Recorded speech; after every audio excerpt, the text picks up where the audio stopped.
It's her first baby too, my mom said, adjusting the ribbon on a pink gift bag. You can't expect us to miss it. The hospital room smelled like antiseptic and plastic curtains.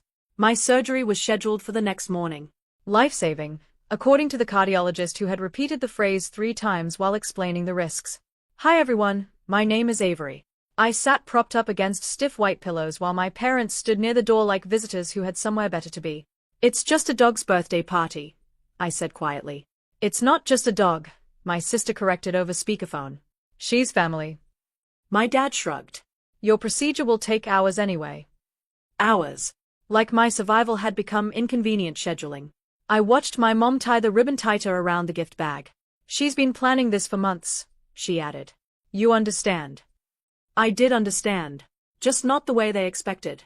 Duly noted, I said calmly. They kissed my forehead like they were leaving a casual appointment, not the night before surgeons opened my chest. When the door closed, the room felt very large. A nurse came in to check my family coming tomorrow, she asked kindly. I smiled faintly. No, I said. They have a party. And that was the moment something inside me changed. The surgery started at 7:30 a.m. I remember the anesthesiologist asking me to count backward while the ceiling lights blurred into white halos. My phone sat on the tray beside the bed. No messages. No calls. Just a notification from my sister's Instagram story. I watched it once before they wheeled me away. Pink balloons. A banner that read Happy First Birthday, Bella. My parents stood behind the cake smiling. My mom had posted the caption herself. Celebrating our granddog's big day. Hundreds of hearts floated underneath. The next thing I remember was waking up in recovery. Pain pressed against my chest like something heavy had been set on top of me. Which, technically, had. A nurse noticed my eyes open. Welcome back, she said gently. Did it work? I whispered. It went well, she replied. The surgeon's very happy with the outcome. Relief should have been the loudest feeling. Instead, it was something quieter. Clarity. My phone buzzed again an hour later. Another Instagram notification. My sister posted a group photo from the party. My parents were still there. Still smiling. I looked at the picture for a long time. Then I typed one text to my mother. Duly noted. She sent back a heart emoji. That was the entire conversation. Recovery was slow. Not dramatic. Just long hours staring at hospital ceilings while machines monitored every quiet beat of my heart. My parents never visited. They texted twice. Once to ask if the surgery went okay. Once to send a photo of Bella wearing a tiny gold crown. Wasn't she adorable? My mom wrote. I replied with a single word. Yes. That was the last message I sent them from the hospital. 3 days later, my doctor cleared me for discharge. The nurse asked if someone was coming to pick me up. No, I said. She hesitated. Do you want us to call someone? I already did. 10 minutes later, a black sedan pulled up outside the hospital entrance. My accountant stepped out. Not a driver. Not a stranger. The man who had quietly managed my financial life for years. He opened the door for me carefully. How are you feeling, Avery? He asked. Sore, I admitted. He nodded. Understandable. As the car pulled away, I looked back at the hospital once. Did you review the accounts? I asked. Yes. And the transfers? Ready whenever you say. I watched the city pass by through the window. Tomorrow morning, I said quietly. Let's restructure everything. The next morning began quietly. Sunlight through my apartment windows. Pain medication still softening the edges of every movement. At 8:03 a.m., my accountant called. Before we proceed, he said carefully, I want to confirm you're certain. I am. Removing them from the accounts will affect several things. I know. For years, my parents had believed my dad's consulting work covered their expenses. Mortgage assistance, utility autopay, my sister's car insurance. The truth was simpler. My company had covered everything. Not loudly. Not publicly. Just quietly, every month. Start with the joint account, I said. Done. And the credit cards. They'll stop working today. I leaned back against the couch slowly, careful of the healing incision across my chest. Good. Your parents may notice quickly, he added. They will. By noon, my phone lit up. Dad first. Something's wrong with the house payment. I'm sure there is, I replied. Mom texted seconds later. Electric company says our card declined. I watched the messages stack calmly. Finally my sister called. Did you change something? She asked sharply. Yes. Why? I thought about the hospital bed, the Instagram balloons, the gold crown. Because, I said quietly, my life apparently ranked below a dog's birthday party. The silence on the line lasted longer than I expected. Then my sister laughed. You're being ridiculous, she said. That had nothing to do with money. It had everything to do with priorities, I replied calmly. You can't just cut off the house payments because you're emotional. I sat carefully on the edge of my couch, the healing stitches pulling slightly with the movement. I didn't cut them off because I'm emotional, I said. I cut them off because I'm observant. Dad joined the call a minute later.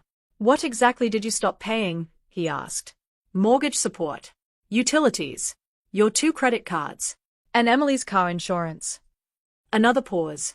That's impossible, he muttered. My consulting income covers the house. No, I corrected quietly. It doesn't. Mom's voice entered the background. What is he saying? Dad answered her slowly. He says he's been paying everything. Don't be dramatic, she snapped. That's not true.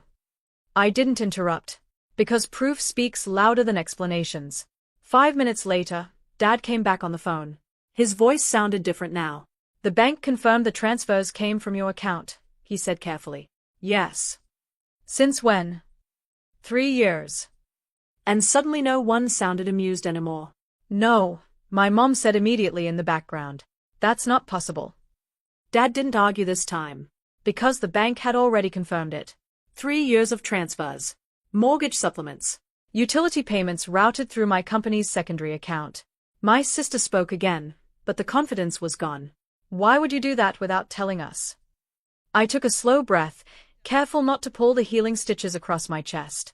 Because helping family isn't supposed to come with an announcement. Silence settled over the line. Then my mom said something that almost made me laugh. Well, if you've been helping, then you should keep helping. The sentence landed like a stone. I closed my eyes briefly. Did you visit the hospital? I asked. No, but. Did you call before the surgery? Another pause. We knew you'd be fine, she said defensively. I looked down at the faint scar line beneath the bandage. You knew, I repeated softly. My dad cleared his throat. What do you want from us? There it was. Not concern. Transaction. I want acknowledgement, I said. For what? My sister asked. That my life mattered more than a birthday party. No one answered. And that silence told me everything. The line stayed open. No one rushed to apologize. No one even attempted the usual half-sincere, "We're sorry you feel that way." My mom finally spoke. You're exaggerating, she said stiffly. We didn't think the surgery was that serious. I almost admire the consistency. Even now, the problem wasn't what they did. It was how I interpreted it. I see, I replied quietly. My sister tried a different angle. Look, Bella only turns 1 once. That sentence sealed it. My dad sighed. The house payment is due next week. Of course it was. And the utilities, my mom added quickly. They'll need to be paid, I agreed. Another silence. You're really going to make us handle everything ourselves? My sister asked. I leaned back slowly against the couch, wincing slightly as my chest reminded me I was still healing. Yes. That's cold, she muttered. I thought about the hospital ceiling lights. The empty waiting room chair beside my bed. You taught me that lesson, I said calmly. Dad finally spoke again. So that's it? I looked around my quiet apartment. My peaceful recovery. My life continuing without their approval. No, I said softly. That's balance. 2 weeks later, I had my first follow-up appointment. The cardiologist studied my chart, listened to my heartbeat, then smiled. Everything looks excellent, he said. You recovered very well. I thanked him and stepped outside into the late morning sun. For the first time since surgery, breathing felt effortless. My phone buzzed. Dad. I answered. The mortgage is due tomorrow, he said carefully. I know. We'll manage it, he added quickly, almost defensively. That's good. There was a long pause. Then, quietly, he said. Your mother thinks maybe we misjudged the situation. Misjudged. Not ignored. Not abandoned. Still, it was the closest they had come. I hope so, I replied.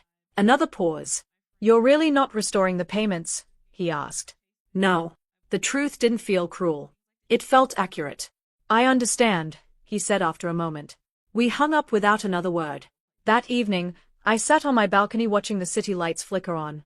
My heart beat steady and strong. Stronger than their approval. Stronger than their absence. They thought skipping my surgery was just a scheduling decision. What they didn't realize was that it changed something permanent. Not my heart. My priorities.